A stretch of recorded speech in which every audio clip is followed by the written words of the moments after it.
The hidden structure of a pure gem, revealed by modern technology. Namibia produces some of the finest quality diamonds in the world. The stones are washed from South Africa, down the Orange River, into the sea. Millions of years of tumbling through the water means that only the best survive. Namdeb is the largest mining company in the country, with a turnover of some $600 to $800 million. Jointly owned by the Namibian government and De Beers, its CEO is Inga Zamwani Kamwe. There's a mixed production from both the land and the sea.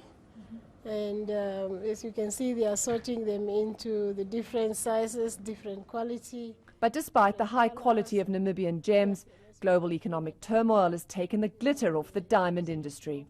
We are obviously a product that is a luxury product. In the 2008-2009 global crisis, we have had to cut back our production by 50%. This year, of course, we are looking at producing in line with demand. We know that we are producing for consumers that are out in the world there, and when there is a slowdown, when the global economy is fragile as it is, people are thinking very carefully before they spend their hard-earned money and savings. So we have to be responsive, we have to be flexible, and to produce in line with demand. The company's fortunes were hurt by a bitter one-month strike in 2011 over working conditions and housing. But profits have recovered. It helps that Namibian gems are certified by the Kimberley process as conflict-free and ethically produced. And ever since independence in 1990, the Namibian government has looked for ways to add value to the precious stones locally. There are now 13 factories in the country cutting and polishing diamonds, accounting for some 1,200 skilled jobs.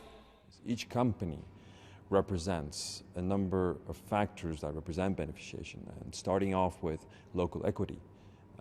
These are not companies that are foreign companies. These are all Namibian companies with local shareholders. These companies have brought in large amounts of investment.